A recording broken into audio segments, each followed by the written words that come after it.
Dr. Mishra sir, who gave me the opportunity to present in this prestigious conference. I am here to present a case of multiple implantation failure due to recurrent uterine synecdoche formation. The aim of my presentation is to emphasize the role of repeated hysteroscopy and also hysteroscopy followed by embryo transfer in the same cycle could be a good option in these patients. Successful outcome in ART depends primarily on embryo quality and intrauterine environment. There are several factors which affect intrauterine environment. These are submucosal fibroids, endometrial polyp, intrauterine adhesions, poor endometrial growth, and unexplained. The recurrent implantation failure is defined as failure to conceive following at least 2 cycles of IVF with good embryo qualities. It is a very common problem in clinical practice and very difficult to treat. Coming to my case report, she was a 30-year-old lady, married for 8 years, presented at OPD for secondary infertility management. Her menstrual cycles were regular, though scanty inflow for last 3 years. She had one preterm twin delivery at 25 weeks of gestation in 2010, which was IVF conception. Both neonate expired in nursery. Unfortunately, she had to go one DNC for retained product after 14 days of her delivery. Her past medical history was not significant. Regarding her previous infertility treatment history, she underwent one laparoscopy in 2009. There were grossly abnormal tubes with bilateral hydrosalpinx, so bilateral tubal clipping was done there. And after that, 4 cycles of IVF done was so far. In the very first cycle, which was done in 2010, she conceived but terminated in the premature delivery. In the second cycle, which was failure. After that, they did hysteroscopy for inadequate endometrial growth and intrauterine adhesions. After this hysteroscopy, 2 more IVF cycles were done and both were failed. So they advised the patient to go for surrogacy, and that's why she came to our clinic. Her physical examination was normal, vitals were stable, both systemic and local examination was normal. Her serum anti-Mullerian hormone level was 2.5 nanogram per ml, which was normal. All the baseline hormones, including LH, FSH, and estradiol, were within normal limit. All these were indicating that she had a very good ovarian reserve. Serum prolactin and thyroid profile was normal. Then we advised her 3-dimensional pelvic ultrasound, which was clearly showing thin endometrium measuring 3.1 mm with evidence of intrauterine synechia on 17th day of her natural menstrual cycle. So then we planned to go for hysteroscopy with synecholysis. We can see that in hysteroscopy, this cavity is very narrow and small. There are adhesions present at fundus as well as both the lateral walls. We could not able to see the osteas, bilateral tubal osteas in the first vision. Then we started synecholysis over the fundus. We used normal saline as a distension media in our case, and we used mechanical hysteroscopic scissor for cutting these synechias.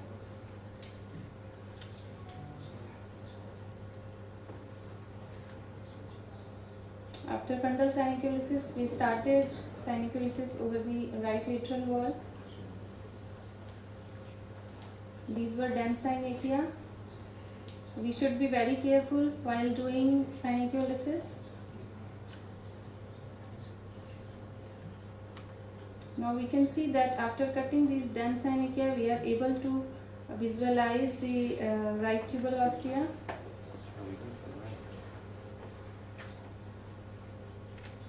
Bilateral tubal ostia are the landmark in hysteroscopy. We should always go according to our visualization only.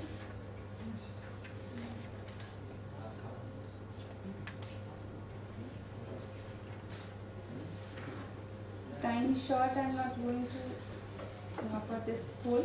We did both-sided synecholysis, and after this we can see that now cavity is wider from before. We can see both tubal ostia. So post-operatively, we gave her estrogen followed by progesterone for 2 cycles and took her for IVF cycle. Stimulation was done with long protocol. Her endometrial response was very good. We formed 5 good quality embryos, but unfortunately embryo transfer was deferred due to the risk of OHSS. In the next 2 cycles, her endometrium did not grow properly, so again we have to took her for a second look hysteroscopy. In the second look hysteroscopy, clearly we can see that cavity is now clear, but still having adhesions. Cavity is narrow. There is thick band over the fundus. But this time these adhesions were not so dense as previous. You can see that with single lick over this band, it went off. And now we can see that cavity is somewhat wider. But even flimsy adhesions hamper the implantation in these patients.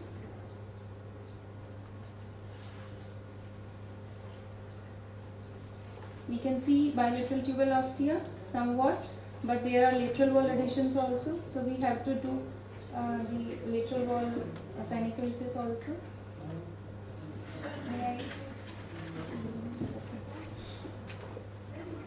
In the subsequent cycle, her endometrium response was good, measuring 7 mm. So we did frozen embryo transfer in that cycle, but that cycle unfortunately failed. In the subsequent cycle, again her endometrial response was poor.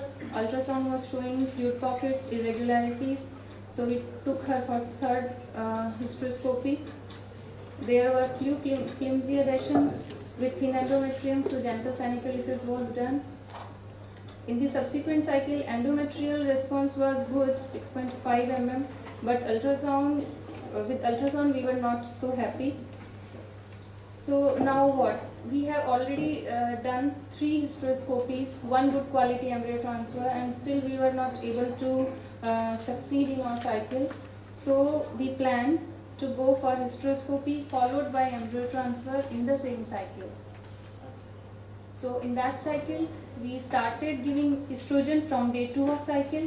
We did hysteroscopy on day 6 of cycle. That hysteroscopy was very side directed. We did very gentle cutting of adhesions, that flimsy adhesions, and without touching the lateral wall.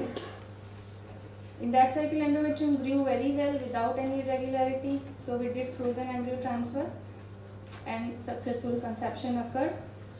Now she is carrying a singleton pregnancy of 31 weeks of gestation without any complication. So, now coming to discussion, what is the cause of severe intrauterine synechia in our case? Basically, most likely it was postpartum curettage, which was done after 14 days of her delivery. There are many studies saying that timing of curettage is very important. Chances of intrauterine synecdoche formation higher and even severe when done between 2 to 4 weeks of postpartum in comparison to the first 48 hours of postpartum. Then how these intrauterine synechias affect fertility? These are basically fibrotic bands. They are avascular, so they hamper implantation itself. Endometrial growth becomes stunted and endometrium become less responsive to hormone stimulation. That's why we usually see the difficulty of poor endometrium formation or inadequate endometrial growth in cases of recurrent uterine synecdoche formation. And even small injury, when we do hysteroscopically, it improves our outcome, as hysteroscopic injuries usually induce cytokine libration over the endometrium and improves the implantation rate. The true incidence of intrauterine adhesions is unknown. Prevalence varies between 0.3% to 21.5%. Intrauterine adhesions also form after hysteroscopic procedures, but it depends on the type and the extent of the disease. Septal resection carries the maximum percentage of post-op adhesions, followed by intrauterine synecholysis, myomectomy, and polypectomy carries the least risk. There are many classifications for intrauterine synecdoche formation. American Fertility Society gave their classification in 1988. and describe synechia as mild, moderate and severe according to extent of cavity involvement, type of adhesion and menstrual pattern. The latest classification was given by Nasser et al. In 2000. They classify the synecdoche according to clinico-hysteroscopic scoring system. In that classification also they classify the synecdoche as mild, moderate and severe. Coming to treatment part, which instrument should be used to cut the synechia? We can use either mechanical or electrosurgical. There are no data is available to demonstrate superiority of any technique over another. But advantage of mechanical instrument is their lesser cost, lesser risk of visceral injury in case of perforation and lesser endometrial damage as there is less thermal damage. And advantage of electrosurgery is better hemostasis. Then how many times can we do hysteroscopy in a patient? Again, it depends on the indication of hysteroscopy and response of endometrium. There is one study which was published in 2012 in Fertility Sterility Journal. They recruited 23 women with Asherman syndrome. They did third and high order operating hysteroscopy procedure and concluded that the number of hysteroscopic procedure envisioned to treat Asherman syndrome should not be a limiting factor. It should not be a limiting factor, but endometrial response was there. It should be there. Can we do hysteroscopy in the ongoing IVF cycle or frozen embryo cycle? Yes, in cases of recurrent synecdoche formation, poor endometrial growth, and unexplained recurrent implantation failure patients. There is one study published in 2011 in Journal of Reproductive Biology and Endocrinology. They recruited 30 patients and they did single site specific hysteroscopic injury, and they concluded that this single site directed hysteroscopic injury significantly improves the outcome in IVF patients with recurrent implantation failure. This is last slide. How can we prevent the synecdoche deformation after hysteroscopy? There are many methods we use of hormone therapy, intrauterine stents, Foley's catheter and balloon, intrauterine devices, and newly we are using carboxymethyl cellulose hyaluronic acid, but presently insufficient evidences are there to support the benefit of these adjuvant measures. There is one study in International Journal of Gynae Ops who recruited 100 women, and they said they concluded that neither IUCD nor estrogen treatment nor combination of both can prevent these post-operative adhesion formation. So my conclusion is recurrent intrauterine adhesion formation may require repeated hysteroscopies. Number of hysteroscopic procedures should not be a limiting factor, and hysteroscopy followed by frozen embryo transfer in the same cycle could be a good option in these patients, but patient selection should be there, and further studies with larger number of patients are needed to validate the current finding. Thank you to all. I have a question. Hysteroscopic synecdoche directly, but when we find any difficulty then or any suspicion, then only we Any cheating, it should be done under laparoscopic guidance. can be done under incorporate. laparoscopic guidance, and some surgeons do it under ultrasound guidance also, but there are no any studies who suggest that we should do it. It can be done if you are not if you are not going properly visualize the both tubal ostia, then you can put one single port to visualize it. Another point I had, of course, how do you convince your patients to undergo bilateral tubal clipping? I don't know, all the patients that I've tried to convince. Yeah, definitely, but that was done in another center. She came to us with secondary infertility with tubal factor. That bilateral tubal clipping was done in another center. But in cases, yes, in cases of hydrosalpinx at Gangaram Hospital also we do bilateral clipping. No, we do advise, but they're just not willing for it.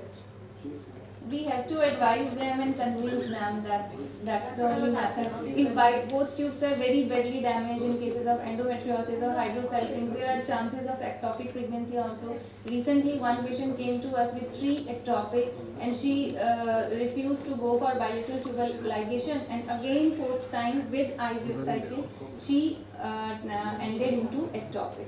So we have to convince them, we have to give them examples that the patients came but with bad tubes. At least you go for while You can offer it to them. yes, always we can all, as already they have mentioned medical legal aspect, we have to take consent of the patient. If she is not willing, then we cannot do. I have one observation. After the second hysteroscopy, when you had already embryos frozen there, Yes. did you ever think of putting an intrauterine device to prevent further formation? Yes. Because you have a secure embryo after that. Yes, we have, but as I told you that intrauterine devices, neither estrogen, neither anything else. Did it come in was- your mind that time? That you Yes, better put we that? have already So why put- you didn't do that?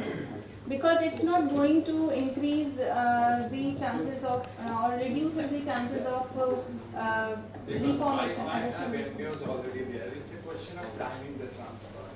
Yeah. And I know the tracker and stuff. And they should- But intrauterine device doesn't prevent reformation of synapse. But this is one of the procedures that's being followed, isn't it? Yes, that I have shown this slide also in Fertility Sterility Journal. They exactly say the same thing that neither IUCD placement nor the estrogen support can prevent the reformation of synapse. So there are no such evidences available. So that's why we didn't put it. And also the patient was not willing to put one IUCD inside, and this was also again a trial hit and trial method.